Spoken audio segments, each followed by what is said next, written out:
আসসালামু আলাইকুম। সংবাদে আপনাদের সবাইকে স্বাগতম জানাচ্ছি আমি নুসরাত। শুরুতেই সংবাদ শিরোনাম।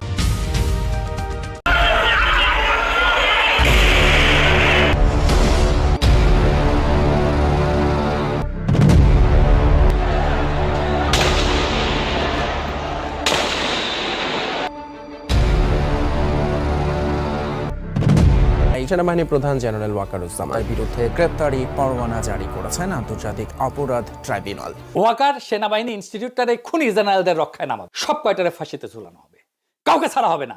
এই ভয়ানক আওয়ামী লীগ সংগঠনের সাথে যারা আছে তাদের একটাকেও ছাড়া হবে না। ১৫ বছর ধরে চালিয়ে যাওয়া ফ্যাসিবাদের মহারানী শেখ হাসিনাকে নিরাপদ স্থানে পৌঁছে দেওয়ার সকল সুযোগ করে দেয় জেনারেল ওয়াকার।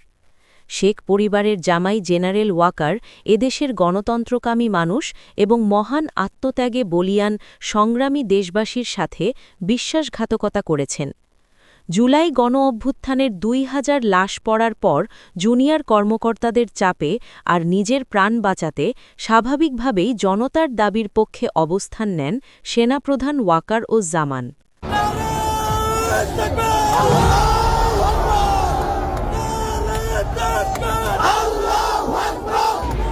যদিও অনেকটাই নিশ্চিতভাবে জানা যায় সেদিন ওয়াকার জনতার দাবির পক্ষে না দাঁড়ালে জনতা তাকেও শেষ করে দিত।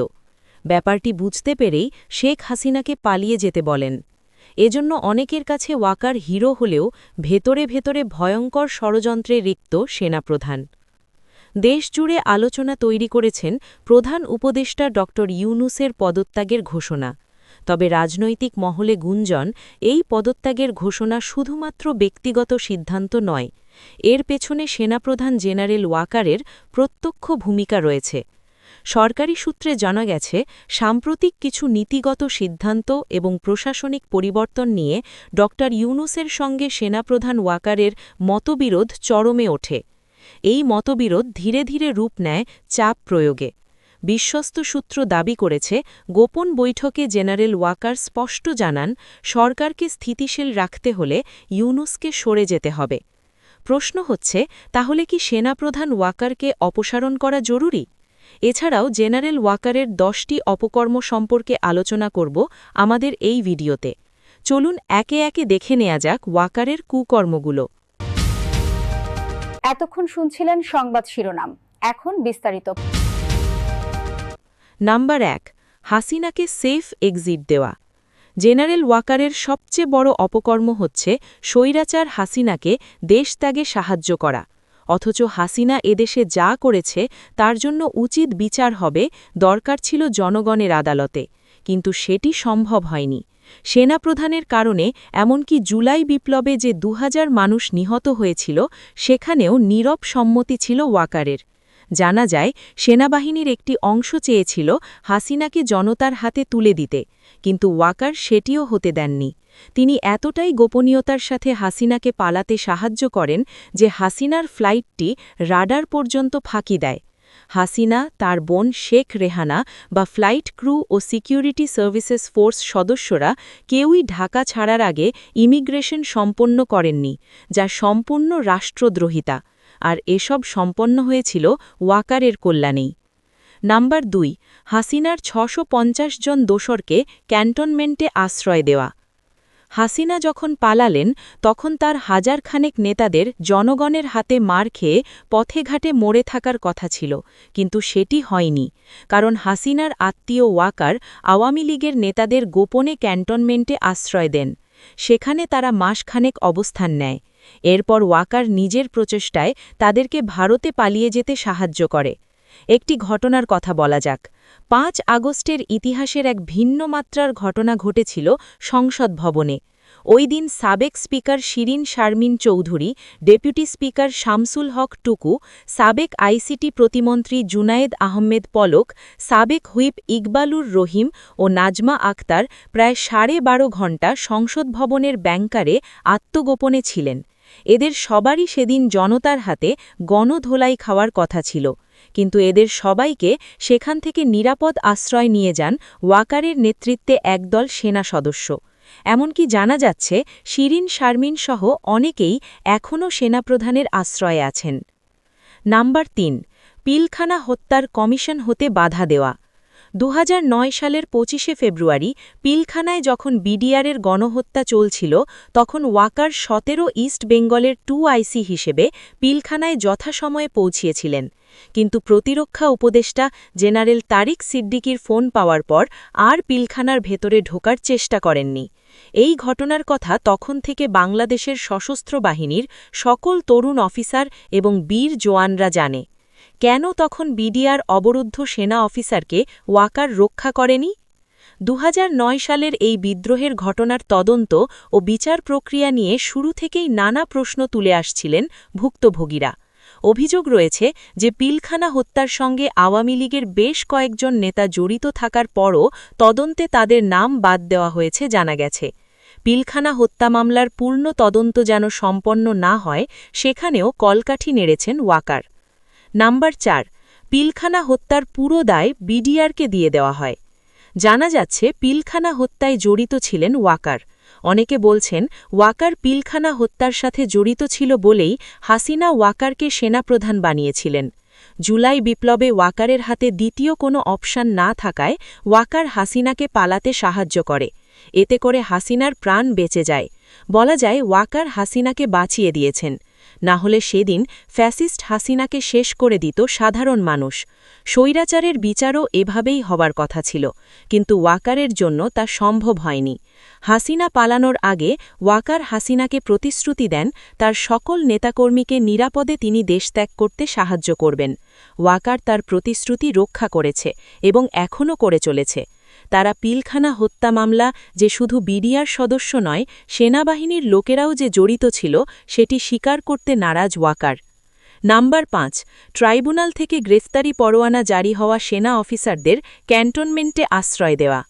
আন্তর্জাতিক অপরাধ ট্রাইব্যুনালের প্রসিকিউশনে সাবেক প্রধানমন্ত্রী শেখ হাসিনা, তৎকালীন ডিজিএফআই প্রধানসহ 11 জনের বিরুদ্ধে অভিযোগ দায়ের করা হয়েছিল। 9 অক্টোবর গুমের অভিযোগটি দেন লেফটেন্যান্ট কর্নেল অবসরপ্রাপ্ত হাসিনুর রহমান বীর প্রতীক। নিজের গুম, নির্যাতন ও চুক্তি হওয়ার বর্ণনা দিয়ে তিনি বলেন, আমাকে 2012 সালে সেনাবাহিনী থেকে গুম করা হয়। 43 দিন আমাকে হাত, পা, চোখ বেঁধে রাখা হয়। 2018 সালের 4 আগস্ট মিরপুরের ডিরো এইচএস থেকে দ্বিতীয়বার গুম করা হয়েছিল। তখন গুম করে রাখা হয়েছিল 1.5 বছর। তারা বলেছে চুপ না থাকলে আমাকে শেষ করে দেবে। আমার বিরুদ্ধে সাইবার আইনে 11টি মামলা করা হয়েছে এবং কর্মকাণ্ডের ভিত্তিতে কয়েকজন সেনা অফিসারের বিরুদ্ধে গ্রেফতারি পরোয়ানা জারি হলেও তাদের ক্যান্টনমেন্টে আশ্রয় দেন ওয়াকার। নাম্বার 6, গুম খুনে জড়িত সেনা অফিসারদের দেশ ছাড়তে সাহায্য করা। স্বৈরাচার হাসিনার সময় পরিকল্পিত হত্যাকাণ্ড, গুম, সামরিক বাহিনীর মেধাবী অফিসার সদস্যদের একপাশে সামরিক আদালতের মাধ্যমে দোষী সাব্যস্ত করে বিনা পেনশনে চাকরিচ্যুত করা হয়। একই সঙ্গে হাসিনার সহযোগী হয়ে গুম খুনে জড়িত lieutenant general Mamun Khaled, lieutenant general Saif, Benazir, Harun, মনিরুলদের বিদেশে পালাতে সাহায্য করার পেছনেও ওয়াকারের হাত আছে বলে মনে করা হয়। নাম্বার 7, প্রধান উপদেষ্টাকে মেনে নিতে না পারা। স্থানীয় সরকার, পল্লী উন্নয়ন ও সমবায় মন্ত্রণালয়ের উপদেষ্টা আসিফ মাহমুদ সজীব ভুইয়া বলেছেন, সেনাপ্রধান ওয়াকার বুকে পাথর চাপা দিয়ে ড ইউনুসকে প্রধান উপদেষ্টা করার সিদ্ধান্ত মেনে নিয়েছিলেন। ড ইউনুসের নামে মামলা আছে, তিনি একজন কনভিক্টেড ব্যক্তি। একজন কনভিক্টেড ব্যক্তি কিভাবে একটি দেশের প্রধান উপদেষ্টা হতে পারেন? বাংলাদেশের 30 থেকে 40% ব্যক্তি আওয়ামী লীগ সাপোর্ট করে। এই 30 থেকে 40% ব্যক্তির বিরুদ্ধে গিয়ে একজন ব্যক্তিকে প্রধান উপদেষ্টা করা কি উচিত? সেনাপ্রধান অনেক তর্ক বিতর্কের শেষে সমন্বয়কদের বলেছিলেন যে আমি বুকে পাথর চাপা দিয়ে এই সিদ্ধান্তটা মেনে নিচ্ছি। সেনাপ্রধান যে ইউনুসকে মেনে নিতে পারেননি তার আরও অনেক আলামত পাওয়া গেছে। এছাড়া প্রধান উপদেষ্টার নাম ধরে ডাকার মতো ধৃষ্টতাও দেখিয়েছেন ওয়াকার। নাম্বার 8, সরকারকে পাশ কাটিয়ে সেনাবাহিনী থেকে জাতিসংঘের দাবির বিরুদ্ধে স্টেটমেন্ট দেওয়া। জেনারেল ওয়াকার কোনোভাবেই হাসিনার দুরবস্থা মেনে নিতে পারেন না। জাতিসংঘ যখন দাবি করল বাংলাদেশে জেনোসাইড হয়েছে, তখন তা মেনে নিতে না পেরে সরকারকে পাশ কাটিয়ে সেনাবাহিনী থেকে জাতিসংঘের দাবির বিরুদ্ধে স্টেটমেন্ট দেন ওয়াকার। নাম্বার 9, আয়নাঘরের আলামত ধ্বংস করেন ওয়াকার। বাংলাদেশের ইতিহাসের কলঙ্কজনক অধ্যায় হচ্ছে আয়নাঘর। আয়নাঘর ছিল নির্যাতন ও গুমের কেন্দ্র, যেখানে রাজনৈতিক বিরোধীদের বন্দী রাখা হতো বছরের পর বছর। ছোট আলোহীন কক্ষগুলো ছিল এমনভাবে তৈরি যে বন্দীরা বাইরের দুনিয়ার সম্পর্কে কিছুই জানতে পারত না। এক একটি কামরা যেন গ্রামের মুরগির খাঁচা, বাইরের জগৎ থেকে পুরোই আলাদা। কোথায় আছেন, দিনের কোন সময় পার করছেন, জানারও সুযোগ নেই। সবচেয়ে বিপজ্জনক হল, আয়নাঘর পরিদর্শন করতে ইউনুসকে ওয়াকার বাধা দেয় এবং সব আলামত নষ্ট করার পর বুকে পাথর বেঁধে পরিদর্শন করার বিষয়টি মেনে নেন সেনাপ্রধান। পরিদর্শনের সময় দেখা যায় বন্দিশালার অনেক আলামত মুছে ফেলা হয়েছে। দেওয়াল রং করে মুছে দেওয়া হয়েছে বন্দীদের লেখা, ভেঙে ফেলা হয়েছে কক্ষের বিভাজন। সবই করা হয় সেনাপ্রধানের নেতৃত্বে। নাম্বার 10, আওয়ামী লীগের পুনর্বিন্যাসের ষড়যন্ত্র। স্বৈরাচারী আওয়ামী লীগকে পুনর্বিন্যস্ত করতে প্রেসক্রিপশন দিয়েছে দিল্লি। সেই প্রেসক্রিপশন বাস্তবায়নে কাজ করেছেন সেনাপ্রধান ওয়াকার।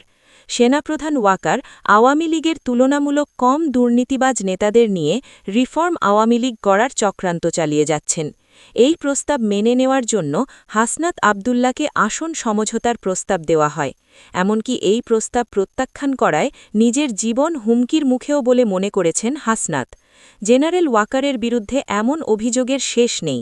এসব অভিযোগের যে কোনো একটি আমলে নিলেই সেনাপ্রধানের চেয়ারে বসার ক্ষমতা হারাবেন ওয়াকার। সুতরাং 5 আগস্ট জেনারেল ওয়াকার রক্তপাতের রাতে দ্রুত পদক্ষেপ নিয়েছেন বলে আজ তার দালালরা যে অপপ্রচার চালাচ্ছে তা সম্পূর্ণ মিথ্যা, অসত্য ও প্রতারণাপূর্ণ। এই ঘটনায় আজ পর্যন্ত কোনো সেনা অফিসারের বিচার হয়নি। তার মানে ওয়াকার এই হত্যাকাণ্ডকে বৈধতা দিয়েছে।